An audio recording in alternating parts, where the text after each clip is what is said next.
Guys, according to Sweden, it's not too late for love. I have to do my puns because we're the heroes of our time and I can't go on with you guys. What other Swedish song is out there? Give me another pun. Can we undo this review? I don't know. I'm done. This is not making me feel euphoria. Okay, there you go. Thank you. Seriously, we got to talk about the Swedish song, Too Late for Love, John Lundvik. Are you guys ready? Let's talk Eurovision.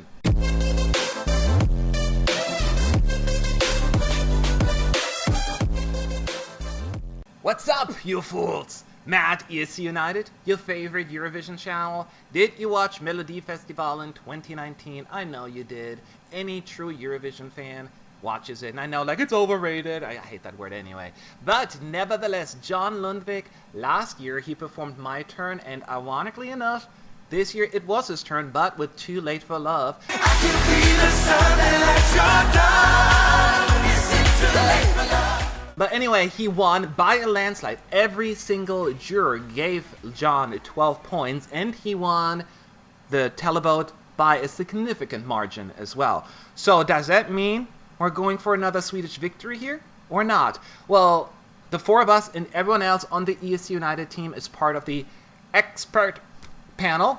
And by expert, I mean we have no clue what we're talking about, but we'll give it a shot anyway. So let's talk this through. Is John Lundvik, did he convince you or not? Let me go first here. Personally, I cannot get enough of this song. I can't. It's one of the most uplifting songs. It is definitely probably the most uplifting song, if you ask me. John Lundvik, first of all, he is so charismatic and likable. Like, and it totally works with that kind of song, right? Yes, quite gospely. People always say that it's so American, I think we are much more international now these days. Maybe it originated in America, but it's not just American music anymore to me. And I don't have many complaints about this one, actually. Now, there will be a few, but potentially my favorite Swedish entry since Undo. Maybe even better than that. I don't know. I love this one just to pieces. Now, I'm not going to predict or bother whether or not this is going to win, but I would be shocked. I would be shocked if this didn't end up at least in the top 10 in Tel Aviv. Now, absolutely deserved. I mean, it won me over, and I haven't liked a Swedish song in many years, I must say. But now they did something I loved, and I gotta be equally excited about it. I do also enjoy the gospel singers out there, and they actually put them on stage. Right? That's what bothered me the most about other songs, when they hide the backup singers. But here they're like, at some point, really out there, and it adds just this atmosphere that I really dig. I hope they're going to leave it like that in Tel Aviv. Thank you, Sweden. So much love from me. Love. Robert. So yeah, Matt, you say this is your favourite Swedish entry since Undo, possibly even further back. For me, since Heroes. It's good. Sweden have recovered. They've, for me, have had a few fallow years, having been my favourite Eurovision country of the 21st century. The last 3 years have been not great, shall we say. But this year, it's a good entry. It's a good, solid entry. I like the gospel choirs. I have to agree with you, Matt. It's not just a US thing. It is more international, and it's great to see them on stage. In fact, I almost wish we had a bit more of them. It feels that they're just around in the chorus, and I kind of wish they were around in the verses a bit as well, as they are the weaker point of the song.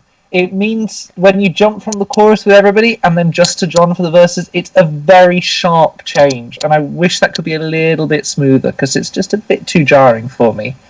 I'll be interested to hear. I genuinely do not know if there were any extra singers apart from the ones we saw on stage, but if there were, it could be interesting hearing how they capture the choir effect with the limitations of Eurovision when we only have the 5 backing singers. Yeah. But if that can be worked out, I think this could be a very successful song for Sweden. It's a fun song, it's got a great climax, and it's just a joyful song.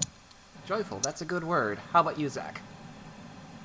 So I think there's 7 backup singers, right? Because Melodifestivalen allows 8 people. Yes. So they would really only have to sacrifice 2 singers. And I do hear, like, when I hear the background vocals, there are some male voices in there. So what I'd like to see is keep the 4 ladies on the stage. I think he calls them his mamas. Yes. And then one male. And then keep the male backup singer off stage if needed. I mean, I have to disagree. I think the juxtaposition of John singing the verses himself and then the chorus just coming in like a wall of sound is what makes the song stand out so much. And I wonder if there's almost some trickery where I don't think the song is actually that great, but I think the vocals are just explosive. I think next year Melodifestivalen should have the four ladies create their own group and do an entry. I mean, they are going to be the focus of Eurovision this year, those four backup singers, the mamas. And shout out to two of them being American. I know one had a job in DC. They wouldn't let her take their job off, and she just said, screw y'all, I'm moving to Sweden. So I can't wait to just, listen to her live the American dream, because who wouldn't want to just leave the U.S. and move to Sweden at this point? But I think the song is incredible. It's amazing for me. I remember when he was announced as one of the 32 contestants this year, 28 contestants this year, and I just was rolling my eyes like, oh God, here comes another ballad. And then hearing he wrote Bigger Than Us, and I was just like, oh God, what are we going to get? And just hearing that song, there's a reason why he was the last person on the last semi competing, because they knew they had something there. And this is, Mons Emmerlo and Euphoria again, because if we remember, those also were the last of the last. And Sweden knows they have something good on their hands. And like you, Matt, I think this is going to be one of the best Swedish songs in a while, probably for me as well, since Undo. I think it could potentially win. All right, that's very interesting. I would like to talk about that more. And I just wanted to add to what you just said, because I'm not sure if everyone knew, but initially John Lundvik sent both songs to Melodifestivalen, Bigger Than Us and Too Late for Love, and the producer Melody were like, pass on Bigger, Than Us. They didn't want that. We want Too Late for Love. And I think they made the right call there. But we'll talk about... Should be sending some flowers there. Yes, definitely. So, Roy, go ahead. What are your thoughts? Yeah, I think this is also really good.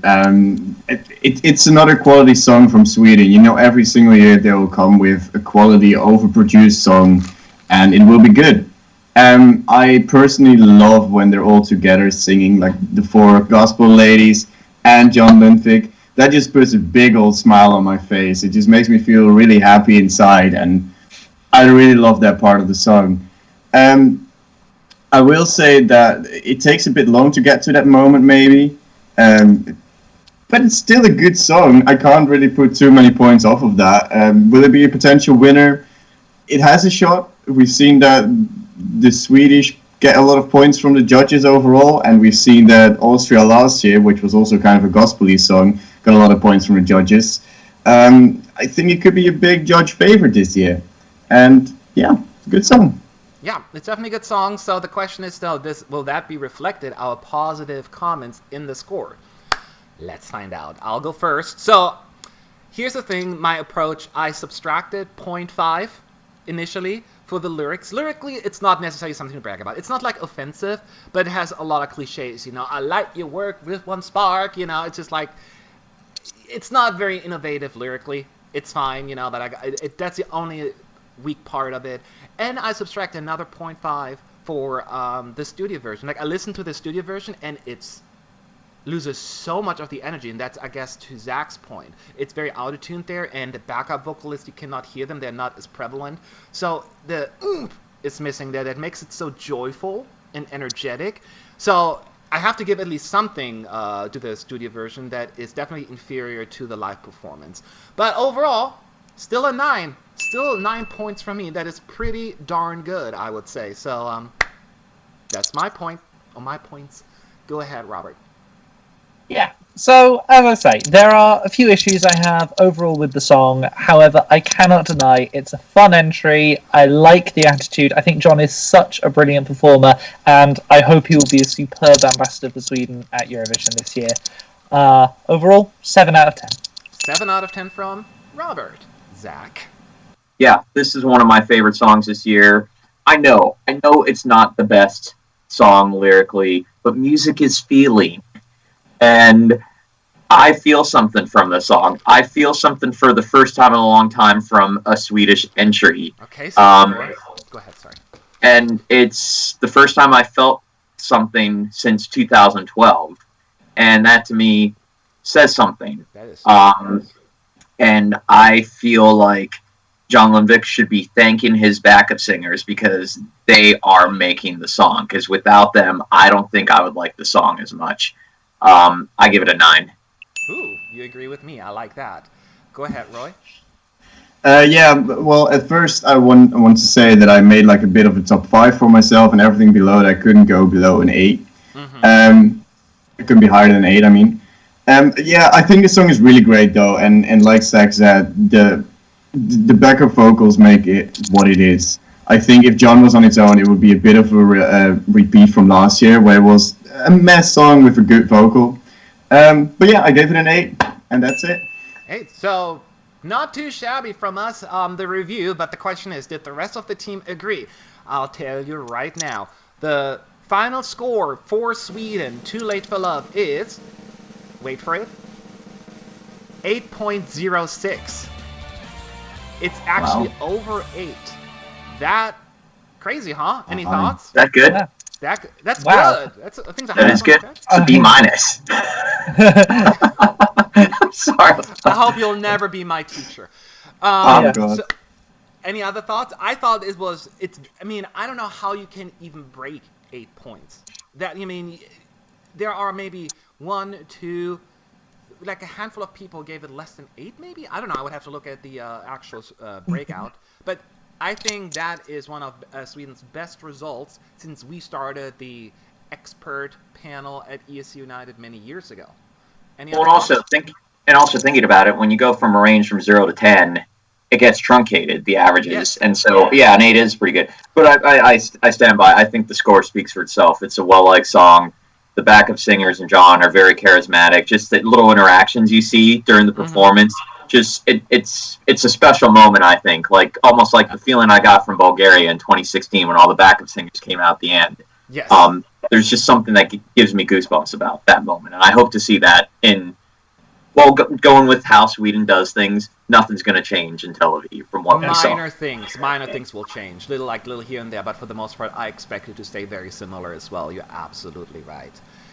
So, as you can see, a really good score for Sweden. Now it's your turn. Do you agree? Our full results are in the description box. Click on that link. And also, yes, all the other reviews that we have done so far. And on top of it, you can actually vote for your favorites as well in our poll. So make sure to do so. And leave your thoughts below in the comment section. We would love to hear from you. We got to move on to our next video, our next review. So thanks, everyone. Have a good day. Talk to you soon.